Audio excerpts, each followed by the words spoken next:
بے شک وہ لوگ جو ایمان والے ہیں اور جو یہودی ہیں اور جو نصارہ ہیں اور جو صابی ہیں، ان میں سے جو اللہ پر آخرت کے دن پر ایمان لائے اور اچھی کام کرے تو اس کے لیے اس کا اجر ہے اس کے رب کے پاس۔ اس آیت سے بعض لوگ یہ کہتے ہیں کہ صرف آج کل بھی جو یہودی اور نصرانی اللہ پر آخرت کے دن پر ایمان لاتا ہے اور اچھے کام کرتا ہے تو وہ بھی جنت میں جائے گا، کیا یہ اس سے استدلال کرنا، اس سے یہ دلیل بنانا ٹھیک ہے یا نہیں؟ کوئی اس کا جواب دے دے کہ یہ اس سے یوں استدلال کرنا کہ آپ صلی اللہ تعالیٰ علیہ وسلم کی بعثت کے بعد آج بھی اگر کوئی صرف یہ 3 کام کر لے تو وہ جنت میں جا سکتا ہے، یہ بات کس اعتبار سے کس طریقے سے غلط ہے؟ یہاں سے استدلال کوئی اس کی وضاحت کر دیں۔ میں اس کی وضاحت کر سکتی ہوں جو آپ نے بتایا ہے، لیکن آپ اگر کہہ رہے ہیں کہ دونوں مطلب کچھ اسکالرز بھی ہیں جو مانتے ہیں کہ اس لیے کہ یہ صاف صاف لکھا ہے کہ مسلمان، یعنی آج کے دور کے مسلمان کے مطلب تو وہی ہوا نا رسول اللہ صلی اللہ علیہ وسلم کی امت تو لیکن آپ نے بتایا جو وہ تو یہی بتایا کہ یہ پچھلے دور کے ہیں، اور چونکہ وہ اب رسول اللہ صلی اللہ علیہ وسلم کی ہم امت ہیں اور یہ اگر نہ مانے، لیکن اس میں تو کہا ہے مسلمان ہیں یا یہودی ہیں یا عیسائی، تو ہیں کچھ علماء جو ابھی بھی مانتے ہیں کہ یہ ہو سکتا ہے جو آپ نے کہا، اس کے علاوہ بھی ہو سکتا ہے۔ اصل میں بات یہ ہے کہ صرف اس ایک آیت کی بنیاد پر ہی تو فیصلہ نہ کیا جا سکتا، کیونکہ قرآن پاک کی دوسری آیات میں ہے، میں نے کل آپ کو ایک آیت اس میں سے یہ بھی بتائی تھی، ان الدین عند اللہ الاسلام، اللہ تعالیٰ فرماتے ہیں کہ دین اللہ کے ہاں صرف اور صرف اب اسلام ہی ہے۔ اور اسی طرح تیسرے پارے کی ایک آیت ہے، اس میں اللہ تعالیٰ یوں فرماتے ہیں وَمَن یبتغی غیر الاسلام دینا، اور جس شخص نے اسلام کے علاوہ کسی اور دین کو تلاش کیا کہ اس کے ذریعے سے وہ اللہ کی رضا تلاش کریں، فلن یقبل منہ، تو وہ اس سے ہرگز قبول نہ کیا جائے گا۔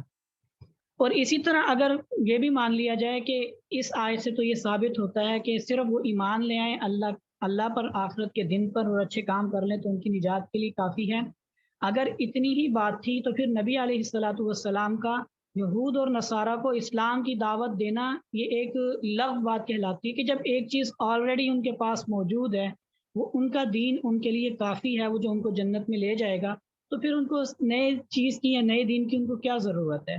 قرآن پاک میں ان یہودیوں کو، ان نصارہ کو اللہ تعالیٰ نے جو ہے پھر وعیدیں کیوں سنائی ہیں کہ تم لوگ اگر تم اس، حالانکہ آپ دوسرے پارے کی آیت اس میں پڑھیں گے تو اس میں اللہ تعالیٰ فرمائیں گے کہ یہ رسول اللہ صلی اللہ تعالیٰ علیہ وسلم کے مبعوث ہونے کو ایسا جانتے تھے جیسے یہ اپنے بیٹوں کو جانتے ہیں، لیکن یہ پھر بھی ایمان نہیں لاتے ہیں، تو ان کے ایمان نہ لانے کے اوپر اللہ تعالیٰ ان کو زجر اور تنبیہ کر رہے ہیں، ان کو توبیخ کر رہے ہیں، ان کے اوپر ان سے ان کو جو ہے وعید ان کو سنا رہے ہیں۔ تو اگر اس آیت کے مطابق ان کی نجات کے لیے ان کا آخرت پر اللہ پر ایمان لانا کافی تھا، تو پھر تو یہ ایک مطلب امر زائد ہو جائے گا نا، ایک ایسی بات ہو جائے گی جس کا کوئی فائدہ ہی نہیں ہے۔ جب ایک آدمی کے پاس آلریڈی ایک چیز ہے جس کی وجہ سے وہ جنت میں جا سکتا ہے تو پھر اس کو اسلام کی دعوت دینے کا تو کوئی فائدہ نہیں ہے، لیکن اسلام نے ان کو دعوت دی ہے اور ان کے اس موجودہ طرز عمل کی نفی کی ہے۔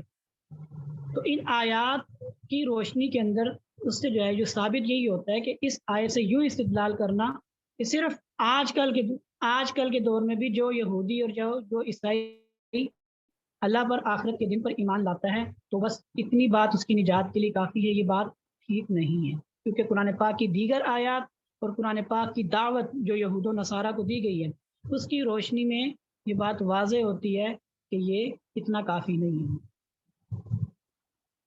وضاحت ہوگی کچھ اس کی؟ آج کل بھی اس کے میں اسی لیے میں نے اس چیز کے بارے میں اس کی طرف اشارہ کیا کہ کچھ لوگ ایسے ہیں جو اس چیز سے استدلال کرتے ہیں اور وہ یہ کہتے ہیں کہ جی صرف یہ مسلمان ہی نہیں بلکہ یہودی اور نصرانی بھی جو صرف یہ 3 کام کرتے ہیں تو وہ بھی جنت میں جا سکتے ہیں۔ تو یہ علماء ہے نا، یہ کچھ علماء ہی کی آپ بات کرنا، عام لوگوں کی نہیں۔ کچھ اور معاف کیجیے گا، اللہ تعالیٰ بھی مجھے معاف کرے اگر کوئی غلط چیز میرے منہ سے نکل رہی ہے، لیکن اگر پیغام نہیں پہنچائے جن تک کہ وہ एकदम غافل ہیں اور ان کو پتہ ہی نہیں ہے. اور ایسے میں جانتی ہوں ایسے لوگوں کو، ان کو تو اسلام کا نام بھی نہیں پتا ہے یہاں امریکہ میں. تو جب ان کو پیغام جن کو نہیں پہنچا ہے تو پھر لیکن جس کو پہنچ چکا ہے، اور جی اگر جی جیسے ہم اپنے اچھا، بچوں کو نہ بتائیں تو پھر ہم بڑے گنہگار ہوئے. لیکن اور جن کو جو مسلمان ملک میں ہیں ان کے پاس پیغام ہے، لیکن ایسے ہیں جن کو پتہ ہی نہیں ہے، وہ غافل ہیں بالکل. جی تو اللہ بہتر جانتا ہے، اللہ معاف کرے مجھے. لیکن میرے خیال سے یہ ایک دم جنرلائز نہیں کیا جا سکتا ہے. اس زمانے میں تو بالکل تو اسی لیے کہتے ہیں نا کہ انسان کو ہم سب کا فرض ہے دعویٰ کرنا اور آگے پہنچانا اپنے دین کے بارے میں. اور جن کو نہیں پتا ہے، تو جن کو پتہ ہی نہیں ہے تو بس اللہ بہتر جی جانتا اچھا، ہے. اس کے بارے میں تھوڑی سی مزید میں وضاحت یہ کر دوں. اب مسئلہ یہ تھوڑا سا دوسری طرف چلا جائے گا، لیکن میں اس کی وضاحت کرنا ضروری سمجھتا ہوں کہ وضاحت کر دوں کہ دیکھیں، ایک ہوتا ہے دنیاوی ضابطے کے مطابق فیصلہ کرنا. ایک ایمان اور کفر، اس کے دو نتائج ظاہر ہوتے ہیں، ایک دنیا میں اور ایک آخرت میں. ٹھیک ہے، دنیا کے اندر ہم مسلمان اس بات کے مکلف ہیں کہ جو آدمی زبان سے لا الہ الا اللہ محمد رسول اللہ کا اقرار کرے، ہم اسے مسلمان سمجھیں. ایمان کے بھی دو حیثیتیں، ایک ظاہری اور ایک باطنی. یعنی ایک وہ جو انسان اپنی زبان سے ظاہر کرتا ہے، اور ایک وہ جو اس کے دل میں ہوتا ہے. تو ایمان جو کامل ایمان ہے وہ یہ ہے کہ دل سے بھی اس کی تصدیق کرتا ہو اور زبان سے اس کا اقرار کرتا ہو. ایمان کی تعریف علماء نے یہی لکھی ہے، اقرار باللسان و تصدیق بالقلب. یعنی جو قرآن پاک کی جو ایمانیات ہیں، اللہ پر، آخرت کے دن پر، رسالت محمدی صلی اللہ علیہ وسلم پر، یہ جو ایمانیات ہیں ان کے اوپر ایمان دل سے بھی ہو اور زبان سے اس کا اقرار بھی ہو، تو یہ کامل ایمان ہے. ایسی صورت کے اندر ایسا بندہ دنیا میں مسلمان ہوگا، جس کو مسلمان سمجھا جائے گا، اور اس کے اوپر اسلامی قوانین کا اطلاق ہوگا. کیا مطلب؟ کہ یہ بندہ نماز کا مکلف ہوگا، نماز نہیں پڑھے گا اس کو زجر ہوگی. اسی طرح دیگر احکامات کو ادا کرنے کا مکلف ہوگا، اگر وہ نہیں کرے گا تو اس کے اوپر بھی اس کی تنبیہ ہوگی. اس کے ساتھ نکاح کرنا جائز ہوگا، اگر یہ مر جاتا ہے تو اس کا جنازہ وغیرہ پڑھایا جائے گا. یعنی یہ جو دنیاوی احکامات ہیں اس کا اس کے اوپر اطلاق ہوگا، یہ کامل ایمان والا ہوگا. لیکن اگر کسی کے پاس اس میں سے ایک ہو، یعنی وہ زبانی اقرار کرتا ہے منہ سے کہ لا الہ الا اللہ محمد رسول اللہ، لیکن دل سے اقرار نہیں کرتا، جیسے کہ ابھی پیچھے منافقین کا تذکرہ گزر چکا، تو دنیاوی قانون کے مطابق تو ان کے ساتھ معاملہ مسلمانوں والا ہی کیا جائے گا. آپ آگے اگر سیرت آپ نے پڑھی ہو، سیرت کی کتابوں میں آپ نے پڑھا ہوگا کہ منافقین مر جاتے تھے تو ان کا جنازہ بھی پڑھایا جاتا تھا، ان کو نماز کے اندر بھی شامل کیا جاتا تھا، ان کو جہاد کے لیے بھی ساتھ بلایا جاتا تھا. اور مطلب جتنے بھی احکامات مسلمانوں والے تھے وہ سارے ان سے کروائے جاتے تھے، باوجود ہے کہ معلوم تھا کہ یہ منافق ہیں اور یہ جہنم میں جائیں گے. خود اللہ تعالیٰ فرما رہے ہیں ان المنافقین فی الدرک الاسفل من النار، کہ منافق لوگ جہنم کے نچلے درجے میں ہوں گے. لیکن اس کے باوجود مسلمانوں والے احکام ان کے اوپر جاری ہو رہے تھے. وجہ کیا تھی؟ وجہ یہ تھی کہ ان لوگوں نے لا الہ الا اللہ محمد رسول اللہ زبان سے اقرار کیا تھا. اس کا جو اثر ہوتا ہے دنیا میں یہی ظاہر ہوتا ہے کہ اس کو مسلمان تصور کیا جاتا ہے. ٹھیک ہے، تو دنیاوی قانون کے مطابق یہ جو چیزیں میں نے آپ کو بتائی، نماز، روزہ، حج اور نکاح وغیرہ کرنا، جنازے وغیرہ پڑھنا، اس کا اثر اس کو ظاہر ہوگا. آخرت میں جو ہوگا وہ پھر ان کے ساتھ اللہ تعالیٰ وہاں پر معاملہ فرمائیں گے. اچھا، اور دوسری بات آپ نے جو یہ کی اسی کہ وہ لوگ جن کی تک ایمان کی دعوت نہیں پہنچی ہے تو ان کا کیا ہوگا، تو دنیاوی ضابطہ یہی ہے.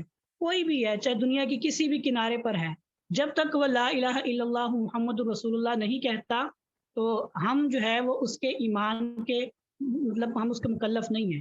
ہم اس کے ساتھ دنیا میں کافر کے اعتبار سے ہی اس کے ساتھ ٹریٹ کریں گے اس کو. اور دنیاوی احکام، آخرت میں کیا ہوگا؟ آخرت میں جو ایمان کا اثر ظاہر ہوگا وہ دل کی تصدیق کے ساتھ ہوگا. ٹھیک ہے، یعنی کہ دنیا کے اندر ایمان کا اثر لا الہ الا اللہ محمد رسول اللہ زبان سے ظاہر ہوگا. آخرت میں جو اللہ کے ہاں ایمان قابل قبول ہوگا وہ دل والے کے ساتھ ہوگا.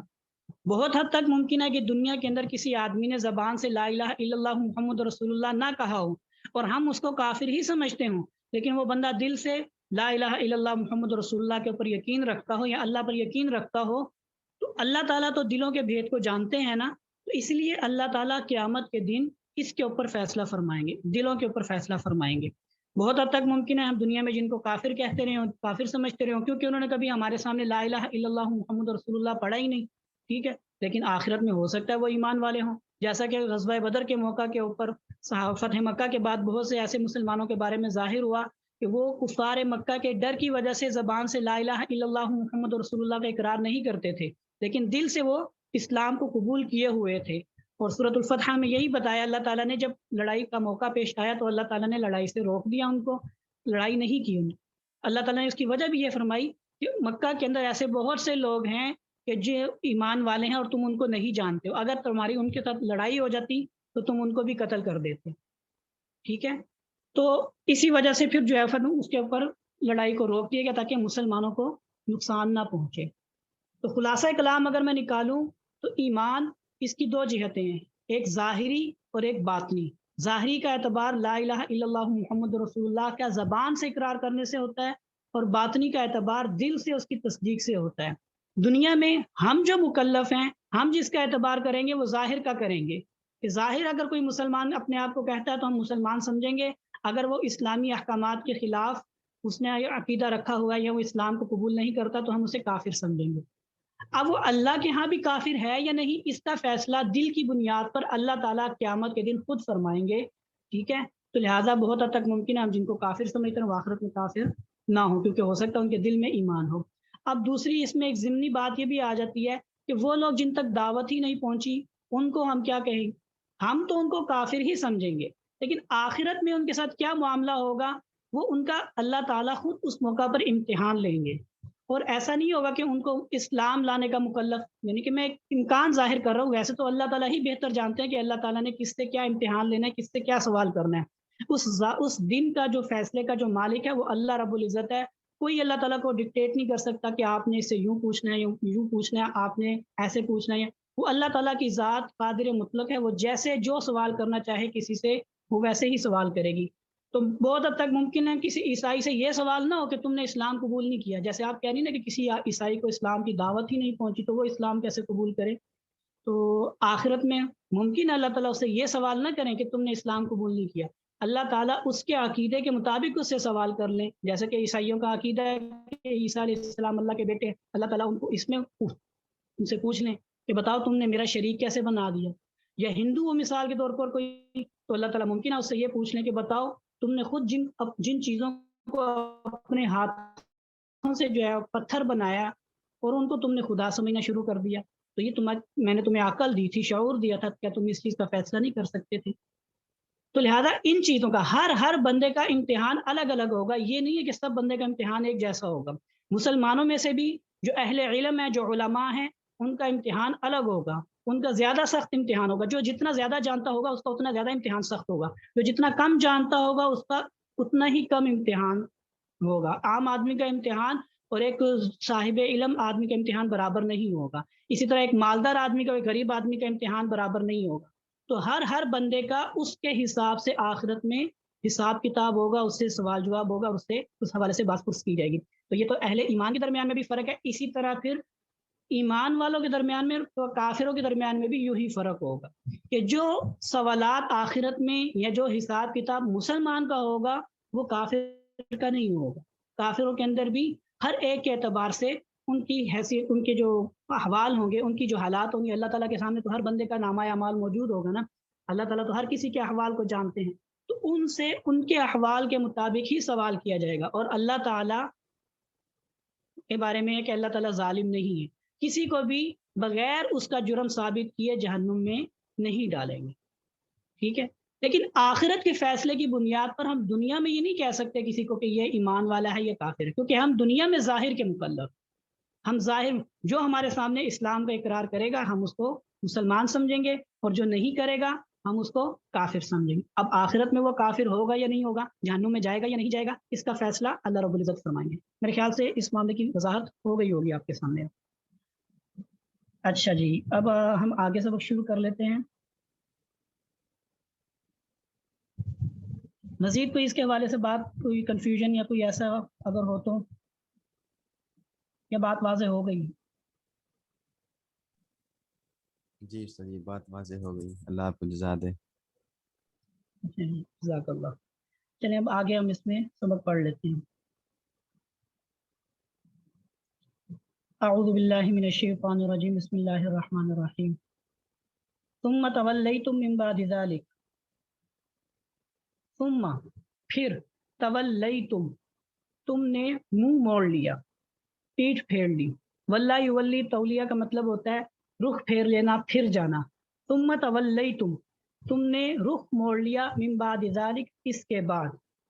यानी पीछे तज़किरा ये चल रहा था कि अल्लाह ताला ने कहा था कि हमने तौरात में जो अहकाम दिए इनको मजबूती से थाम लो और इनमें जो अहकामात हैं इनको याद रखो, अज़बर रखो और अपनी ज़िंदगी में इनके मुताबिक अमल करो।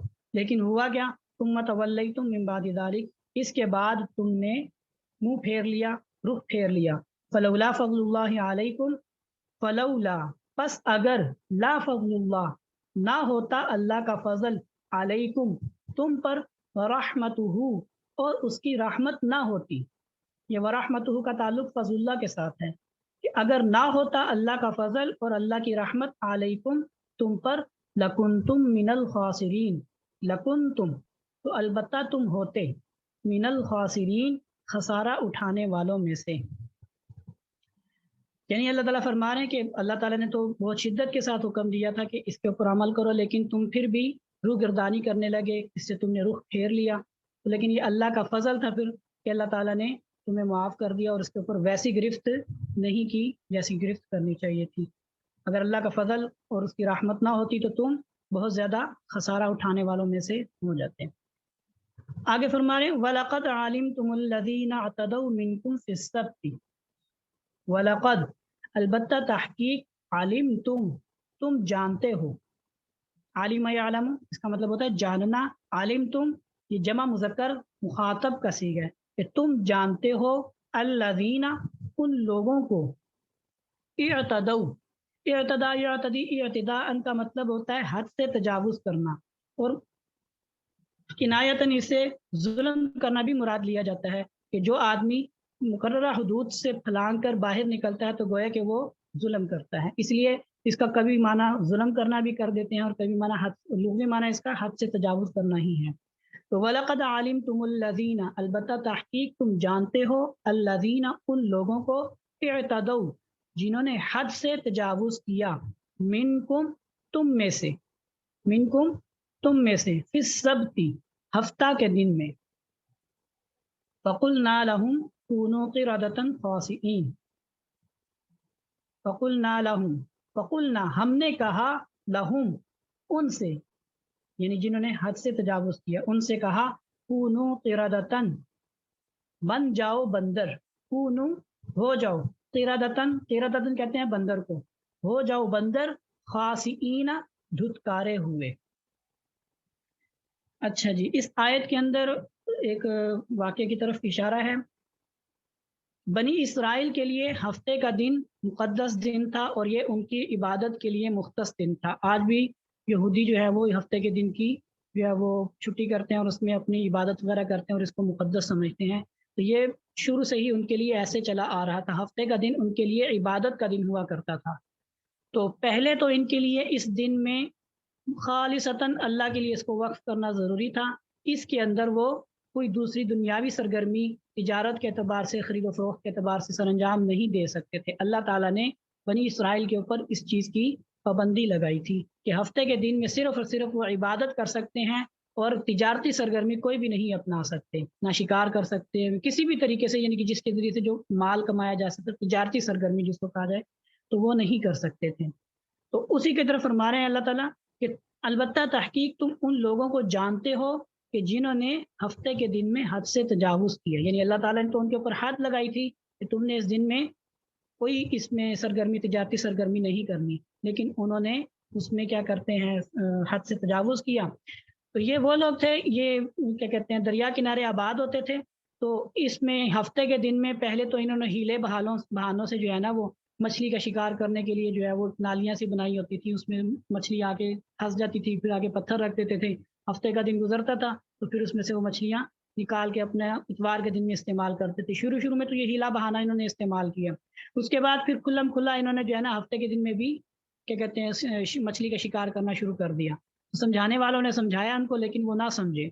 تو اللہ रब्बुल इज़्ज़त ने फिर उनको इनके इस जुर्म की सज़ा ये दी। अल्लाह ताला कहते हैं हमने कहा उनसे कूनू क़िरदतन ख़ासिईन, बन जाओ धुतकारे हुए बंदर। तो उम्मत मुहम्मदिया का ये अल्लाह ताला का खासा है, नबी सल्लल्लाहु ताला अलैहि वसल्लम की दुआओं का असर है कि हम पर हमारी बदआमालियों की सज़ा फ़ौरी हम पर नहीं आती है, उसका असर हम पर ज़ाहिर नहीं होता। अल्लाह ताला ने हमारे ऊपर ये खुसूसी इनाम किया रसूलुल्लाह सल्लल्लाहु ताला अलैहि वसल्लम की वजह से, आप सल्लल्लाहु ताला अलैहि वसल्लम की अपनी रहमत, अपनी उम्मत के लिए शफ़क़त की वजह से कि हम पर हमारे गुनाहों का जो नहुसत या उसका आमाल सय्यिआ का जो असर बद है, वो बुरा असर है, वो हम पे फ़ौरी ज़ाहिर नहीं होता। जबकि बनी इसराइल, उनके ऊपर उनके अमाल की सज़ा उनको उसी वक़्त मिल जाया करती थी। तो उनको उनकी बदआमालियों की सज़ा दुनिया ही में ये मिली कि अल्लाह ताला ने उनको बंदर बना दिया। अच्छा जी, फ़जअलनाहा नकालन, पस जअलना हमने बना दिया, हाँ उनको, ये हाँ ज़मीर इशारा है क़िरदतन की तरफ, यानी उन बंदरों को, मतलब मुराद यही कि वो इंसान जो बंदर बन चुके थे उनको हमने क्या बनाया, हमने उनको बना दिया नकालन, निशान इबरत। नकाल ऐसी चीज़ को कहते हैं कि जिसको देख के लोग इबरत हासिल पकड़ें, जिसको देख के लोग डर जाए और जिसको देख के लोग बाज आ जाए। ठीक है, तो अल्लाह ताला कहते हैं कि हमने उनको निशान इबरत बना दिया। लिमा, किन के लिए, लिमा उनके लिए, बैना यदैहा जो उनके सामने थे। बैना यदैहा ये अरबी की एक इस्तिलाह है, इसका लुग़वी माना तो ये है बैना यदैहा उनके हाथों के दरमियान में थे। लुग़वी माना ये बनता है लिमा उन लोगों के लिए, बैना यदैहा जो उनके हाथों के दरमियान थे। लेकिन इससे जो है इस्तिआरतन, जो मुहावरतन जो इससे मुराद लिया जाता है, इससे मुराद सामने मुराद दिया जाता है। ठीक है, तो बैना यदैही की जो इस्तिलाह इस्तेमाल होती है सामने के माना में इस्तेमाल होती है। कुरान पाक में मुख्तलिफ जगहों पर ये लफ्ज़ इस्तेमाल होता है। लुग़वी माना इसका ये बनता है उनके हाथों के सब दरमियान में, लेकिन मुरादी माना इसका सामने है। फ़जअलनाहा नकालन, बस हमने बना दिया उनको निशान इबरत, लिमा उन लोगों के लिए, बैना यदैहा जो उनके सामने मौजूद थे, यानी जो उस वक़्त मौजूद थे।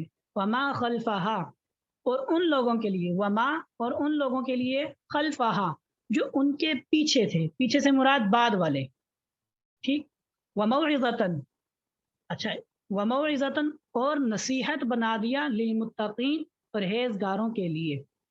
यानी उनका जो वाक़या, जो मुजरिमीन थे, जो मतलब जिनके दिल में तक़वा खौफ इलाही वगैरह नहीं था, उनके लिए इनको निशान इबरत बना दिया कि अगर तुमने भी ऐसा करने की कोशिश की तो तुम्हारे साथ ये मामला हो जाएगा। तो उनके लिए तो निशान इबरत बनाया, लेकिन वो लोग जो पहले से ही मुत्तकी थे, उनके दिल में इस तरह का ख्याल नहीं आता था या वो इस तरह का काम सर अंजाम नहीं कर सकते थे, तो उनके लिए उनको नसीहत बनाया। अच्छा जी, आगे, वइज़ क़ाल मूसा लिक़ौमिही इन्नल्लाह यअमुरुकुम अन तज़बहू बक़रा, और जब कहा मूसा अलैहिस्सलाम ने लिक़ौमिही अपनी कौम से, इन्नल्लाह यअमुरुकुम बेशक अल्लाह ताला, यअमुरु हुक्म देता है, तुम्हें, अन तज़बहू, अन का मतलब के, तज़बहू ज़बह करो, बक़रतन गाय को। क़ालू तो कौम ने कहा, अतत्तखिज़ुना, ये हर्फ इस्तिफ़हाम है, इसका मतलब होता है क्या। अतत्तखिज़ुना क्या, तत्तखिज़ु आप बनाते हैं, ना हमारे साथ, हुज़ुवन मजाक, ये लुग़वी माना मैंने किया, क्या आप हमारे साथ मजाक बना रहे हैं या हमारा मजाक बना रहे हैं। क़ाल अऊज़ु बिल्लाह, तो मूसा अलैहिस्सलाम ने कहा, अऊज़ु बिल्लाह मैं अल्लाह की पनाह में आता हूँ। किस बात से, अन अकूना के, अन का मतलब के, अकूना मैं बन जाऊं, मिनल जाहिलीन जाहिल लोगों में से। क़ाल अऊज़ु बिल्लाह, तो मूसा अलैहिस्सलाम ने कहा मैं अल्लाह की पनाह में आता हूँ इस बात से, अन अकूना मिनल जाहिलीन कि मैं जाहिल लोगों में से बन जाऊं। यहाँ पर एक और वाक़े का तज़किरा यहाँ पर किया जा रहा है कि इसके बारे में पहले वाक़या बयान कर दिया जाए, फिर इसमें आयत की उसमें तफ़सील उसमें की जाएगी। कि हुआ यूँ था कि बनी इसराइल के अंदर एक आदमी ने, एक भाई ने अपने भाई को कत्ल कर दिया था, उसकी जायदाद या उसकी जो विरासत वगैरह थी उस पर कब्जा करने के लिए, और उसको कत्ल करने के बाद बाहर जो है वो फेंक दिया, और उसने ववेला करना शुरू कर दिया कि मेरे भाई को किसी ने कत्ल कर दिया, मेरे भाई को किसी ने कत्ल कर दिया, इसका कातिल कौन है। आगे आ रहा अल्लाह फद्दारा तुम फीहा कि वो इस मामले में एक दूसरे के ऊपर इल्ज़ाम डालने लगे कि इसने किया होगा उसने किया होगा। तो फिर मूसा अलैहिस्सलाम के पास मामला पेश हुआ कि बताएं कि ये आदमी कत्ल हो गया, इसको कत्ल किसने किया है। तो उस मौके पे मूसा अलैहिस्सलाम ने कहा इन्नल्लाह यअमुरुकुम अन तज़बहू बकरा, अल्लाह ताला तुम्हें ये हुक्म देता है कि तुम गाय ज़बह करो। तो क़ालू अतत्तखिज़ुना हुज़वा, आगे से उन्होंने कहा क्या आप हमारे साथ मजाक कर रहे हैं, यानी हम आपसे कह रहे हैं कि हमें कातिल बताएं, आप कह रहे हैं गाय ज़बह करो। तो फिर मूसा अलैहिस्सलाम ने कहा अऊज़ु बिल्लाहि अन अकून मिनल जाहिलीन, कि मैं अल्लाह की पनाह में आता हूँ कि मैं जाहिलों में से बनूं, यानी मजाक के अंदर भी तुमसे झूठ बोलूं, इस बात से मैं अल्लाह की पनाह में आता हूँ, यानी मैं ऐसा हरगिज़ नहीं कर सकता, बल्कि ये अल्लाह ही का हुक्म है। जब उनको हो गया कि हाँ जी ये अल्लाह का हुक्म है, फिर उन्होंने क्या कहा, क़ालू, उन्होंने कहा उदउ लना रब्बका, आप दुआ कीजिए, लना हमारे लिए, अपने रब से, रब्बका अपने रब से, युबय्यिन वो बयान करे, बय्यन युबय्यिन तबयीन का मतलब होता है खूब खोल कर वजाहत के साथ बयान करना। तो युबय्यिन वो बयान करे, लना हमारे लिए, माहिया क्या है वो गाय, कैसी है वो गाय। क़ालू उदउ लना, तो कौम ने कहा उदउ लना रब्बका, आप दुआ कीजिए हमारे लिए अपने रब से, क्या, युबय्यिन लना मा हिया, कि वो बयान करे हमारे लिए कि कैसी है वो गाय। क़ाल, मूसा अलैहिस्सलाम ने कहा इन्नहु के, यक़ूलु अल्लाह ताला कहते हैं, क़ाला मूसा अलैहिस्सलाम ने कहा इन्नहु यक़ूल, बेशक अल्लाह ताला ये कहते हैं, इन्नहा बक़रतुन, बेशक वो ऐसी गाय है, इन्नहा बक़रतुन, बेशक वो ऐसी गाय है, ला फारिगुन वला बिक्रुन, ना फारिस, ना तो वो बूढ़ी है, वला बिक्रुन, और ना ही बिल्कुल नो उम्र है, अवानुम बैन ज़ालिका, वो इसके दरमियान में है, ला फारिस ना वो बूढ़ी है, वला बिक्रुन और ना ही वो बिल्कुल नो उम्र है, अवानुन दरमियान में है, बैन ज़ालिका इन दोनों के, यानी ना तो बिल्कुल बिल्कुल जो जानवर का बच्चा होता है वैसी है, और ना बिल्कुल बूढ़ी है जो काम से बिल्कुल ख़त्म फारिग हो, बल्कि इनके दरमियान में बिल्कुल जवान सेहतमंद।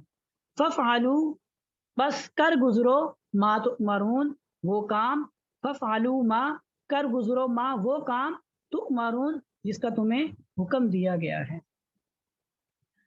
अच्छा, मूसा अलैहिस्सलाम ने जब उनसे कहा था कि गाय ज़िबा करो, तो उनको कोई ख़ास किस्म की गाय ज़िबा करने का हुक्म नहीं दिया गया था, लेकिन बनी इसराइलियों की चूँकि आदत थी वो कील काल, कीड़े निकालना, सवाल के अंदर से सवाल करना, क्योंकि अमल करना तो उनका मकसद नहीं होता था, तो वो यूँ ही कहते थे कि चलो हो सकता है जान छूट जाए, हमें कहें कैसी है, किस तरह की है, उसका रंग कैसा है, इस तरह के सवालात करके अल्लाह ताला ये कह दे चलो ठीक है गाय ज़िबा ना करो, कुछ और कर लो।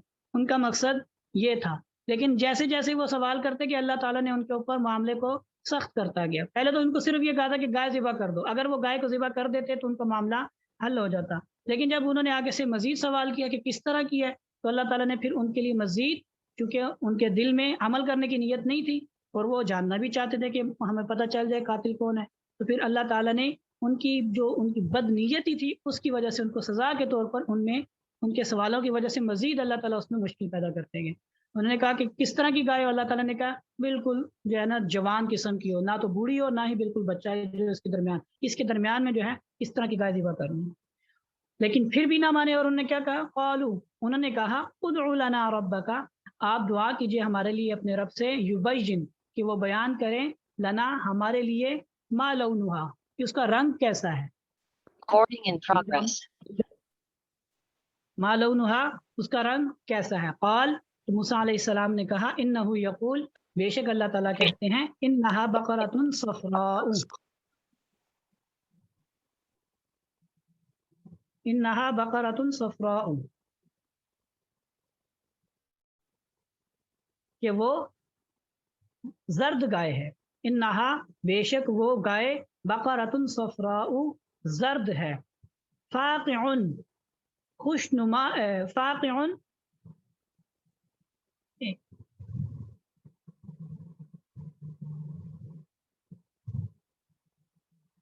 इन्नहु यक़ूल, बेशक अल्लाह ताला कहते हैं, इन्नहा बक़रतुन सफ़राउ, बेशक वो गाय जर्द है, फ़ाक़िउन चमकदार है, फ़ाक़िउन चमकदार है, लौनुहा उसका रंग, तसुर्रुन नाज़रीना, सर्र यसुर्रु इसका मतलब होता है खुश करना, तसुर्रुन नाज़रीना जो देखने वालों को खुश कर देता है, देखने वालों के लिए खुशनुमा है। क़ाल इन्नहु यक़ूलु इन्नहा बक़रतुन सफ़रा, बेशक अल्लाह ताला ये कहते हैं कि वो गाय जर्द है, फ़ाक़िउन लौनुहा उसका रंग चमकदार है, तसुर्रुन नाज़रीन जो देखने वालों को खुश कर देता है।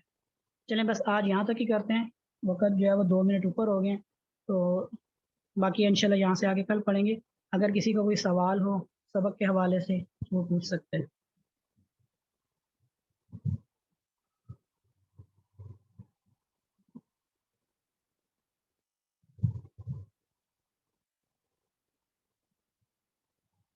जी, सबक के हवाले से किसी ने कोई बात पूछनी हो, कोई इस हवाले से। सबसे पहली आयत जो आपने पढ़ी थी उसमें जालिका जो है वो इसमें इशारा है, तो वो किसके लिए जालिका? सुम्मा तवल्लैतुम मिन हाँ, इसके बाद यानी वो जो पिछली आयत में हमने पढ़ा था कि अल्लाह ताला ने उनसे जो कहा था कि इन अहकाम को मजबूती से थाम लो और उसको जो है इसमें जो मामलात हैं उनको याद रखो और उनके मुताबिक अमल करो। तो इस हुक्म देने के बाद तवल्लई तुमने जो रूह गर्दानी की, जैसे अल्लाह ताला हम मुसलमानों को अल्लाह ताला की तरफ से अहकामात हैं कि नमाज पढ़ो, हम उसके मुताबिक ना करें और अपना रुख फेर ले उनसे, यानी कि ये कि तुम्हें इन चीज़ों का हुक्म दिया गया था, लेकिन तुमने उसके बावजूद, हुक्म देने के बावजूद इस चीज़ से यानी कि तौरात के मुताबिक अमल करने से इस चीज़ से तुमने रूह गर्दानी कर ली और कुरान के उनकी अहकामात के मुताबिक अमल नहीं किया। लेकिन अल्लाह ताला ने तुम पर फजल किया और अपनी रहमत की वजह से तुम्हें दुनिया के अंदर ही वो जो सख्त किस्म का अजाब होना चाहिए था वो फिर नहीं दिया। शुक्रिया। कि मजीद कोई बात किसी ने अगर पूछनी हो तो।